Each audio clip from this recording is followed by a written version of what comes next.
The criminal justice system and our mental health system and our governmental systems need balance. We have to have balance, and we don't have balance. And it takes people from all walks working together as one to find what is the balance for our society. The unfairnesses that resulted from Tremane's trial are beyond the pale. Tremane was saddled with an attorney who was way over his head, so the jury was left with a very, very incomplete picture of Tremane's life, who he is as a person, and as a result, he was convicted and sentenced to death, Tremane, and his brother, Jake, got a life sentence because he had a better attorney. Jake, I am angry. Or I was, I'm not now, but I was angry that Jake drug Tremane into what he had going on. Rather devastating, to be honest with you. Just hated to see it that route when it was so preventable.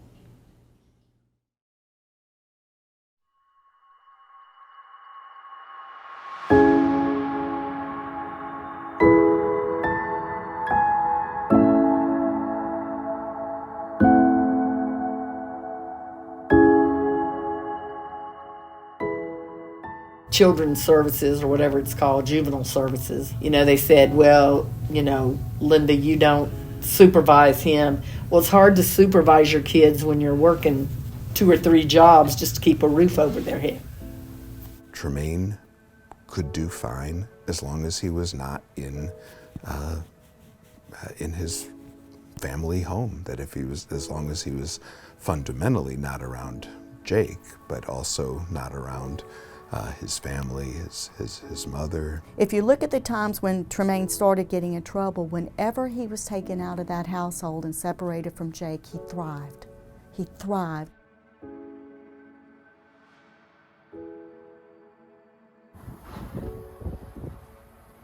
It's just a small little ranch, 40 acres, in Wewoka, Oklahoma.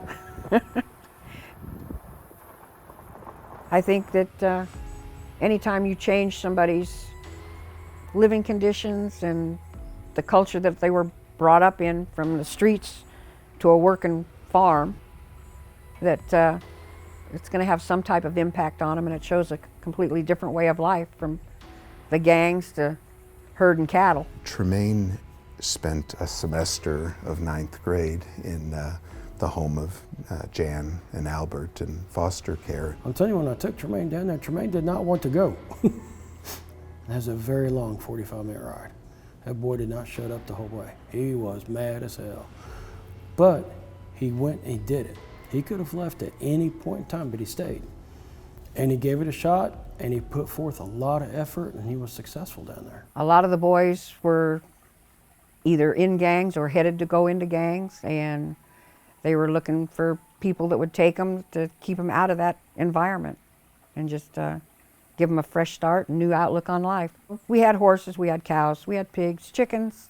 None of them had ever really been on a ranch, and they all had chores to do that they had to do to basically earn the right to go out on the weekends and that type of thing. Everybody had to pull their own weight.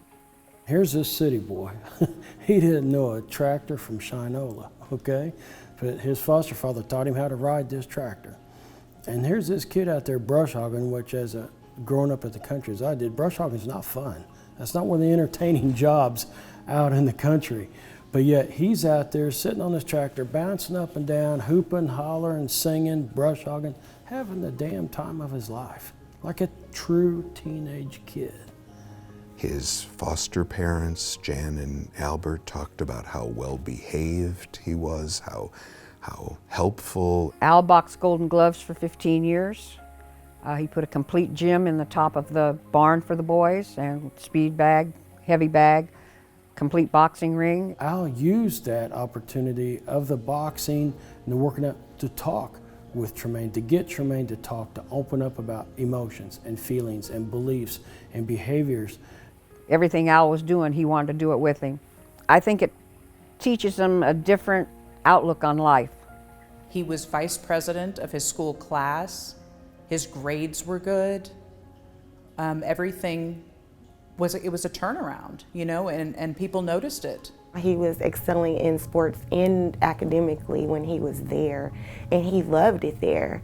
And it was like freedom, and it was opportunities that he hadn't previously had before. He always says that had he been able to stay in that environment, his life would have turned out completely different. He could have acted up. He could have done bad things. He could have continued the same kind of lifestyle that he did in the streets of Stillwater. He chose to get along with his schoolmates, with his foster brothers, with his foster family. He made those choices. Therefore, it showed that the lifestyle that he wanted. I remember him specifically coming to me at one point wanting to get the gang tattoos removed. That's huge. That was huge because he knew at that point in time, once they were removed, he was going to be ostracized from his family and from his old friends and from his old lifestyle. When you see success like that, unfortunately, very often the reward is family reunification.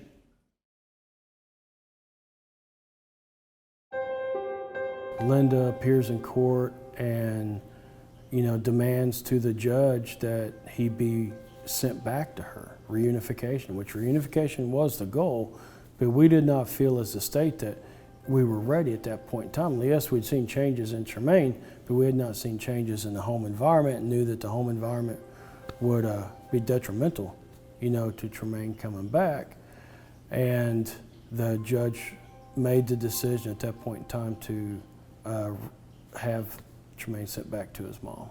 His mother, although she's been there and loves him, she's a mess. She's been traumatized. She just didn't have the cognitive ability to understand that the goal is not to keep the child away from her forever. The goal was to help the child to be productive in society and not end up in the situations that he's in now. I wish, in hindsight, I wish I would have gladly given up custody if it would have meant he would have not been where he is today. He was a product of his environment, and you could see, depending on which environment that he was in, dictated the type of Tremane that you saw.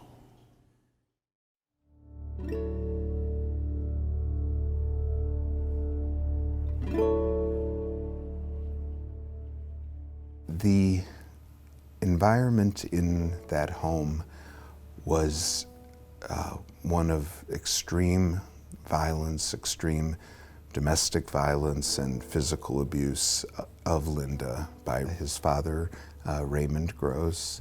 Raymond was one of the meanest, most violent people I have ever known in my lifetime. And my kids, including Tremane, were subjected to watching the abuse. And as little kids, they couldn't do anything about it. Tremane and his brothers witnessed a huge amount of abuse, which is reported by all three brothers and also corroborated by reports from protective services, police reports, hospital records. I remember my dad going in and grabbing my mom and taking her in the bedroom. And he had stripped her naked and tied her to the bed. And he had poured alcohol all over her body and made me stand in the door and watch. And he lit a Zippo that he had in his pocket and told me to tell my mom goodbye and that I would never see her again. Tremane's father, Raymond Gross, was a police officer, and he in fact became the chief of police in Langston, Oklahoma, where the family lived. Tremane said that was the period where the abuse was most horrendous. They felt that there was no recourse, nothing they could do in the face of this, of the violence. I cannot ride by a lake if it's windy and the water is choppy. I have an anxiety attack because he used to tell me, I will kill you and drop you in the water and no one will ever find you. The mother had her nose broken, teeth taken out, choked, sodomized. And I asked Tremane, you know, what did he remember when these things happened? Some kids hide. He remembered hiding, but he always remembered Jake being there and protecting him. It's really hard to parent your kids when you're in survival mode. You know, there's a saying that says everybody dies, but not everybody lives. And we weren't living, we were just surviving, just trying to stay alive for another day. The three brothers, and particularly the younger two, Jake and Tremane, became kind of their own unit for survival. Became, here's what we need to do to get by, to survive these horrors.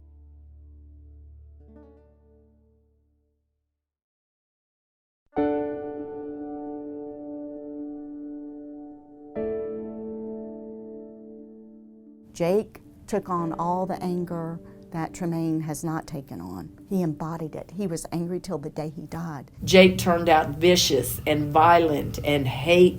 You know, he had a lot of hate in him. And he had no remorse for things he did. He had no remorse for the people he hated. Jake loved 210% the people he loved, but if he hated you that same way, 210%.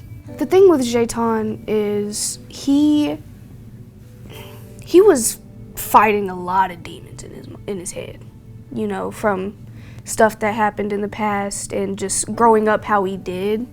There's a long documented record of Jake struggling with mental health problems and psychiatric issues since he was a child.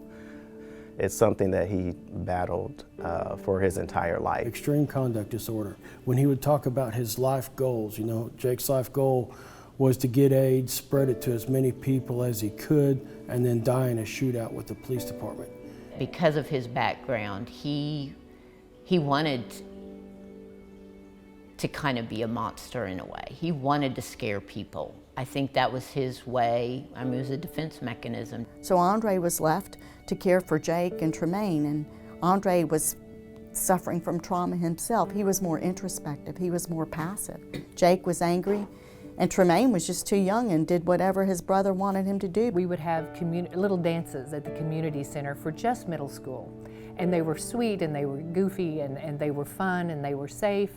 And Tremane was always the first one there. I mean, he never missed a dance. Several times at these dances, Jake, his brother, would come. Jake, quite a bit older, would try to come to the dance because there was a little middle school girl that he wanted to see, always the same story. Well, that was not allowed.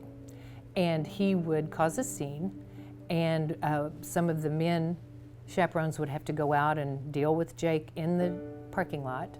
And it was uncomfortable and it was scary. And invariably at the end of the confrontation in the parking lot, Jake would demand Tremane, he would snap him up, and Tremane's little face would fall and he would take him away.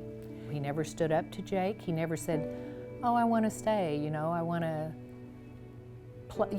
stay with my friends. Jake was 10 or 11.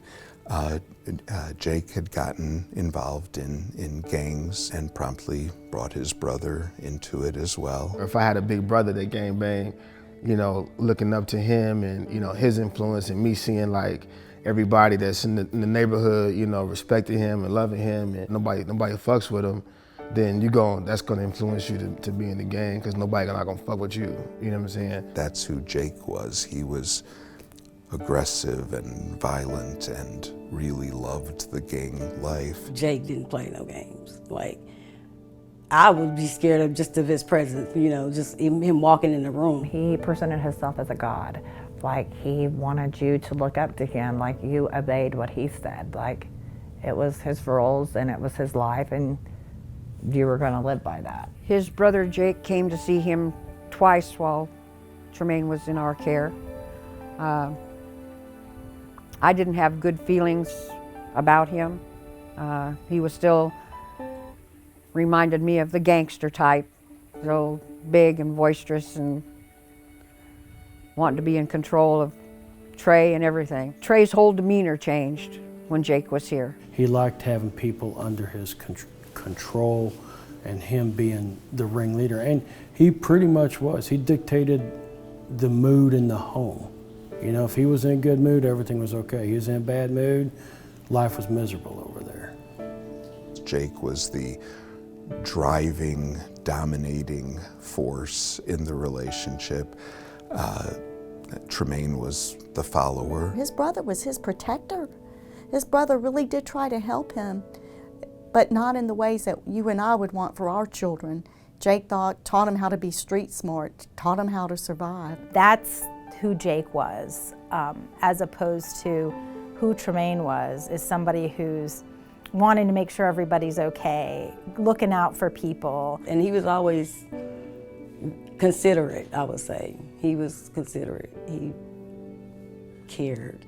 I remember Tremane as being just sweet. Yeah, And sweet. I too have taught middle school, and sweet is not often a word that is applied to middle school boys. In his 6th grade year, he came lugging into my classroom a handmade Valentine card that was as tall as he was. It was from the ground like this, and he had carefully and curated this Valentine, and it was just the most special thing. Tremane was a very quiet kid.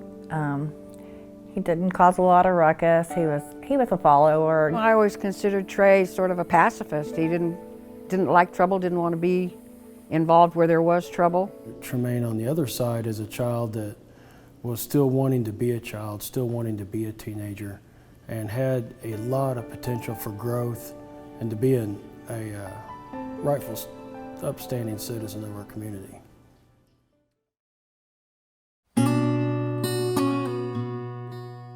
Jake had only been out of prison 2 months when this happened.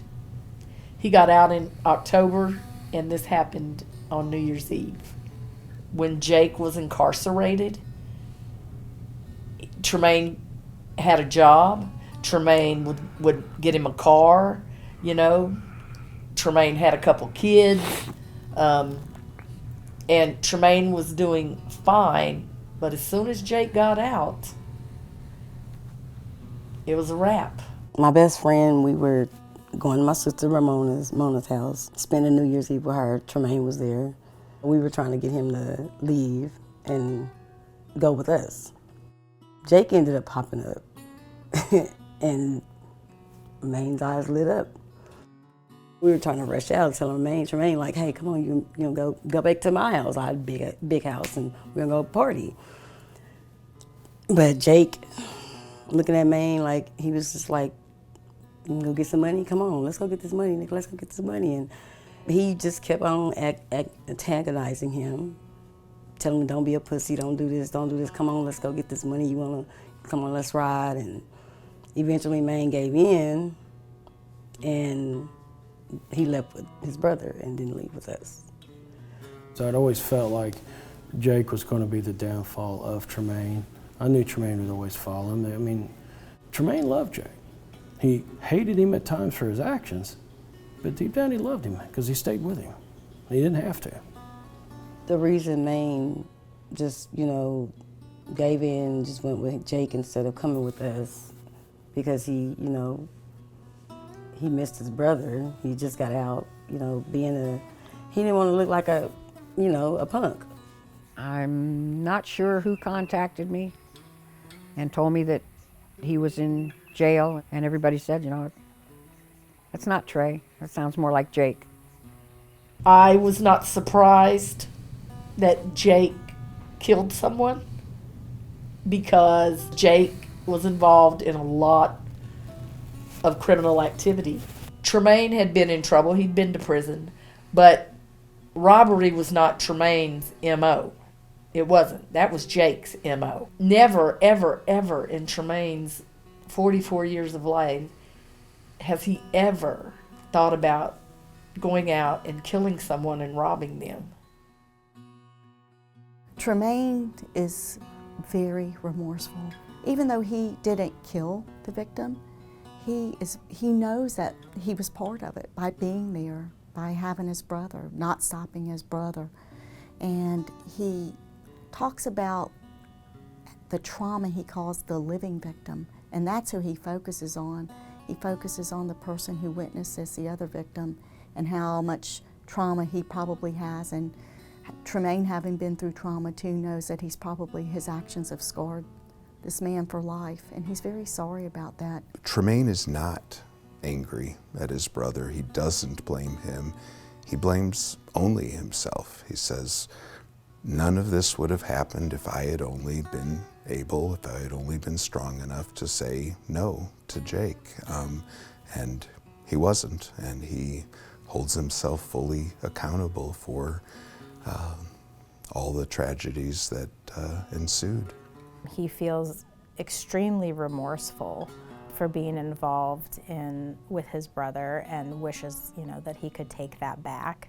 We know from talking to other individuals who, saw him after the crime, shortly thereafter, that he was just beside himself, crying, upset. The next morning, Tremane was there. He came out the room and he was just like distraught, and I'm like, what's wrong? What's wrong with him? And we ended up leaving, taking him somewhere. He was like in the car. I was driving. He was crying. He was crying really bad and just shaking in the back seat, and just I'm looking in my mirror like, damn, cousin, what's going on? What's going on? He's freaking out, and then he just throws up on me, and I'm like, what the hell? And I slam on the brakes. I'm like, what's going on? And he just kept screaming, nobody was supposed to die. Nobody was supposed to die. And I'm like, what's going on? At that point, I got out, told my sister to drive so I can, kind of clean myself up. And so I sat in the back with him, and she started driving, and he was just holding me and just crying, and I kept saying, it's gonna be okay, it's gonna be okay. He was just, I had never seen Maine like that. I've never seen him like that. Jake had no remorse. He was like, he told us one time, I don't give a damn about that boy that died. I don't care how it affected his mom. All I care is that my little brother got caught up in this and how it affected my mom. He didn't care who he hurt. No, Jake was not no, he would not. He's apologized for what? He don't give a fuck. I mean, excuse my language, but he don't care. You're in his space. This is his world, you live in it.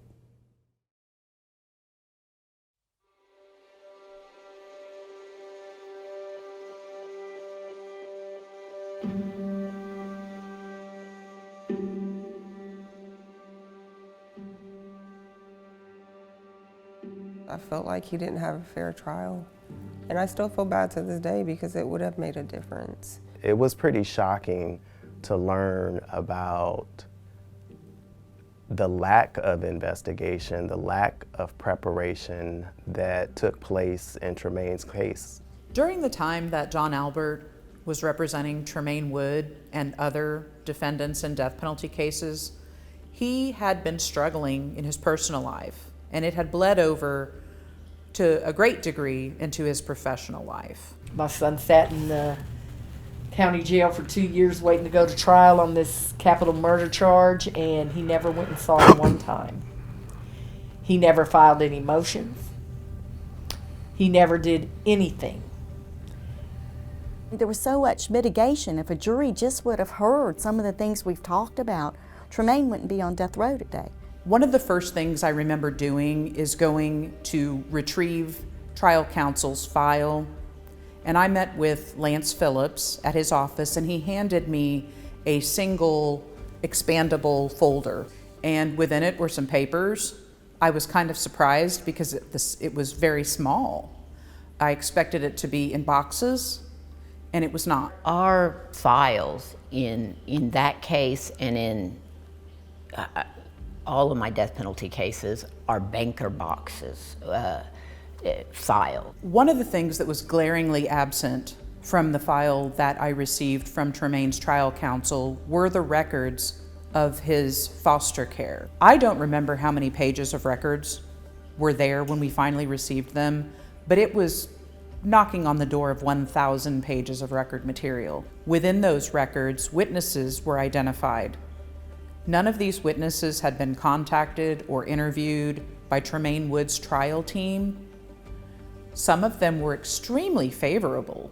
You know, it was kind of surprising to be in contact with so many people from the system, juvenile workers, foster parents, people who normally are not the best witnesses for some of our clients, who were very eager to help, who liked Tremane, who told stories about how unfortunate it was that he was reunited with his family after he had been in the foster system. A penalty phase can last anywhere from several weeks to several months. It depends on, you know, the number of witnesses, how the defense is presenting the case. He put on a mitigation case that lasted only several hours, an afternoon, did no preparation of the expert that he did hire, which resulted in that expert being unprepared, not giving the jury accurate information about Tremane. They left out a lot of information that could have made a difference. Jara is the person who served as the jury foreman at Tremane's trial. And Jara has, since the trial, come forward as saying that she did not want to vote for the death penalty for Tremane and felt under tremendous pressure to do so. She was the only Black person on the jury and feels that it wasn't a jury of Tremane's peers. They say you should be judged by a jury of your peers. They were all middle-aged white men and women, one Black juror, and they made her the foreperson. And they pressured her, and they pressured her, and they pressured her. Whenever we was hung, the other jurors started complaining to me that they had to get home to their families and their kids and that we need to hurry up and make a decision. It's very uncomfortable when you got a room full of people against you. I think it bothers me most because I was the foreperson, and even though I was pressured, I probably could have stopped it. But being so young in a situation that, you know, was a lot at the time, it bothers me to the point to where if I could take things back, I would. And so now that we're getting closer to him being put to death, it's more heavy on me. I sat in for a little bit on the trial of Tremane's older brother, Jayton Wood. In that case, I saw something different. I saw 3 attorneys who had gathered records, who had formulated a strategy for the trial and for sentencing. I saw a lot more evident preparation. I saw experts being utilized, and I saw witnesses prepared to give evidence in mitigation of punishment. You didn't get to know Tremane as a person, you didn't get to speak to his family, you didn't do any of that. While Jake over here had three lawyers that specialized in felony murder, and Tremane got someone that was strung out on drugs and alcohol. That's not fair at all. Johnny Albert spent a total of 60 hours combined, and most of that was in court, and got paid a little less than $10,000. We had a defense team of, it started out with 2 of us, defense lawyers and a couple of investigators, a fact investigator and a mitigation investigator. And then by the time trial came, we had, I believe there were 4 of us lawyers, in addition to those investigators. We saw him, I'm sure, more than several times a month. Also, there were phone calls. He could call us regularly. No calls. He wouldn't take calls from us. He didn't take calls, exactly. Clearly, someone who is suffering from substance abuse disorder, who is an alcoholic, who is abusing cocaine on a daily basis, is not the ideal person to represent someone in a death penalty trial. He just shouldn't have been doing capital murder trials, at that time at least. We know that had things been just a little bit different with timing, that Tremane would have gotten relief on his ineffective assistance of counsel claim because there were 2 other men facing death sentences who Johnny Albert represented at the same time he was representing Tremane. A defendant by the name of James Fisher and another by the name of Carrie Littlejohn. I was assigned and worked on all of those cases.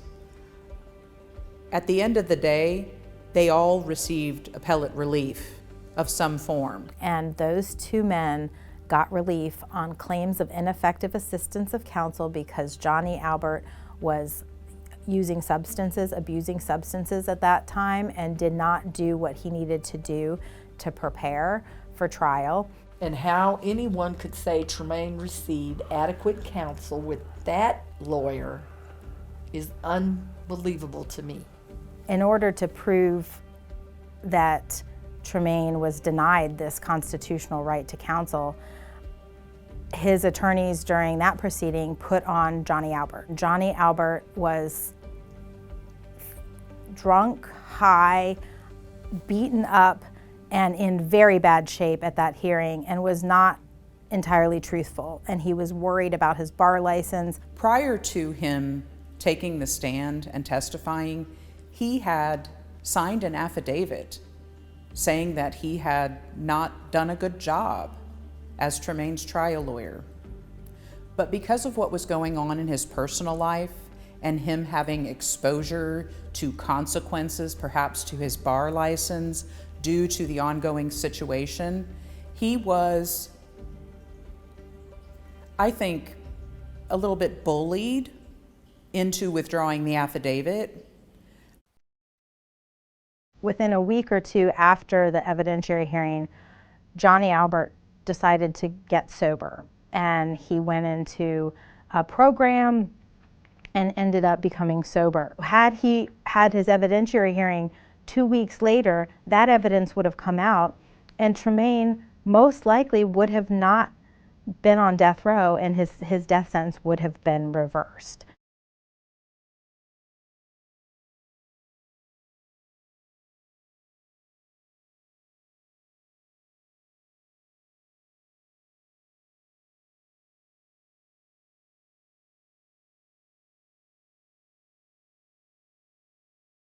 When I met with Johnny Albert, he handed me his business card with a note to Tremane, and it said, "I'm sorry for everything in the past. You got me at a bad time, and it's not your fault. It's mine."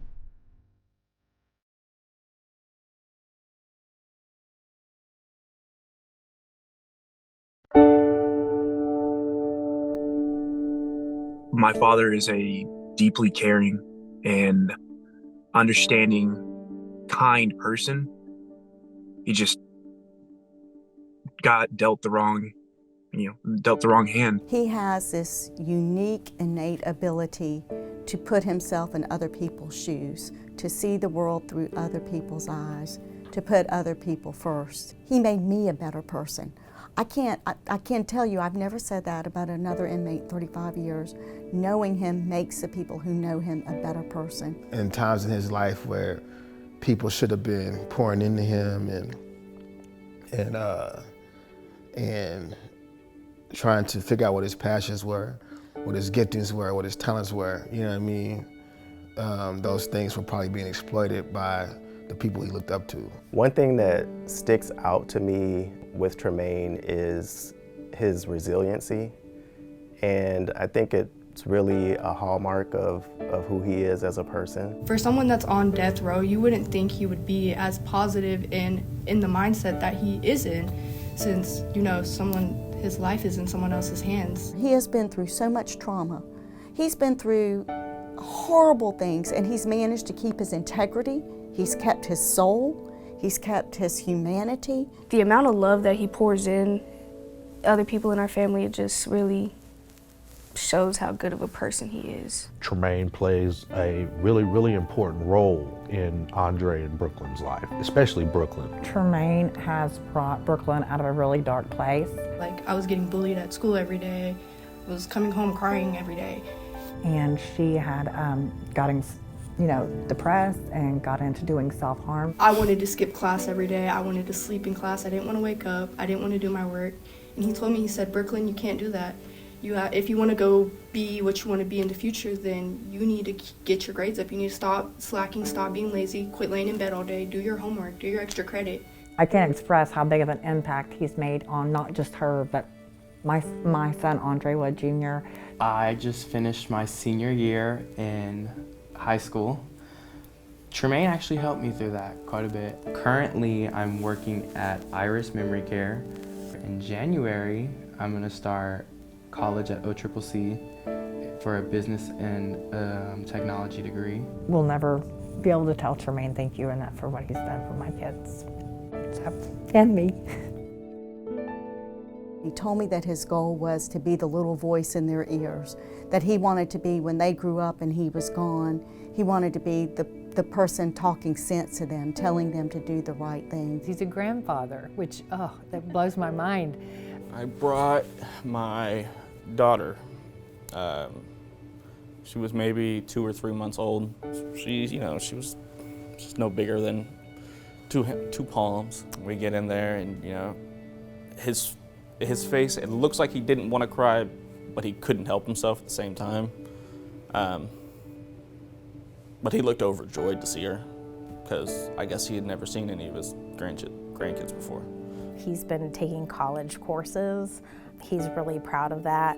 He really has been getting into trying to influence children who might be going down the wrong path. And now he's looking at other inmates and trying to do things that leave a legacy to help them. And one of the most recent things he's done is he is trying to start a trauma and depression, a grief group out at Oklahoma State Penitentiary. He's written up a course for it. He's gotten mental health providers to help him, and they're trying to get that approved. And it's to help them process trauma or grief. As he's tried to process his own trauma and grief, he realized that sometimes institutions are not the safest places to be vulnerable, where you can grieve, where you can be sad, where you can let your guard down. So the empath in him is trying to help others and come up with a way where it will be safe for people that are in vulnerable situations to be able to grieve. And I think that's a great example of how he thinks of others and what they need.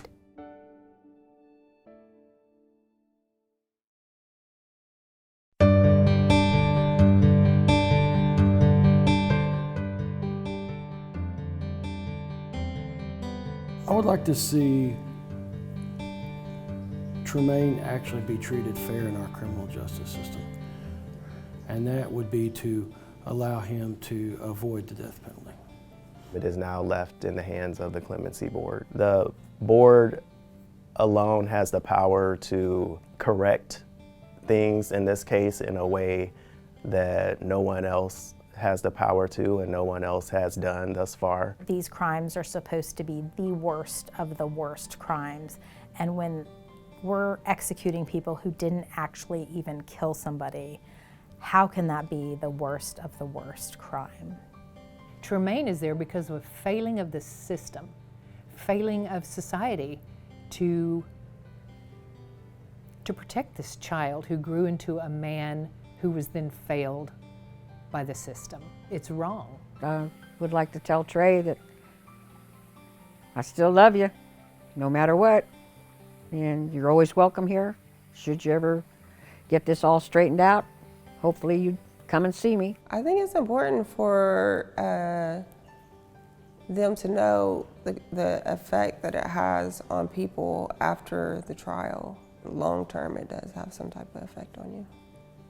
And then knowing if he gets put to death that you had something to do with that is not a comfortable feeling. To this day, Tremane remains remorseful about his role in what happened that night and the fact that Ronald With was killed. It's something that he talks about regularly, and it's also something that he expressed directly to the victims in this case. He has written letters to the family of Ronald With and also separately to Arnold Kleinsasser. Unfortunately, Ronnie died of the stab wound, but the other victim, Arnie Kleinsasser, survived. And he, while we were working on his case in federal habeas, were able to have the opportunity to talk to him and meet with him. And he does not want Tremane to be executed. He doesn't believe that it would serve any purpose. He feels as a Christian man that he has forgiven Tremane. He expressed to me his belief that all people have sinned, and it's ultimately not his role to forgive, but it's God's role. Ronald Whiff's mother, I had a conversation with her, and she expressed the same, that she doesn't feel it's her role to determine what the appropriate punishment is here, but she doesn't feel that Tremane should be executed. I'm concerned with my kid's mental health if something were to happen to him. Their Uncle Tremane plays such a big role in their life in a positive way. I think that my daughter would probably regress into some severe depression and shut down again. Same with Andre. He's my therapist, he's my uncle. You know, if I have an issue, he's who I talk to. And I've already lost one of my uncles. I don't know if I could lose him too. It'd be very hard.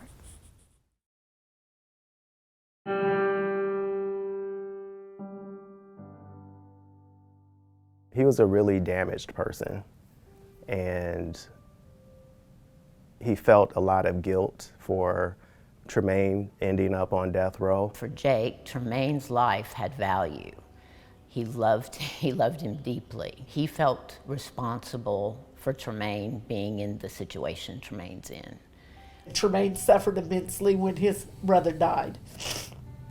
He suffered immensely. He didn't talk, he didn't eat. It took him a while to get over Jake dying. He's the truest form of himself since his brother passed away, because he feels like, or he felt like, he was living like as an extension of his brother, of Jake, not as his own being. He's not that 19-year-old boy anymore, and there's not Jake around. There is no one. He speaks for himself now, and like he said, he's been busy building bridges. He is, you know, a lot of the reason, you know, his mom gets up in the morning still after his brother passing. So I have a really big hole in my heart from Jake dying. And if Tremane dies, then that's 2/3 of my heart gone, and it's hard to live on 1/3 of a heart.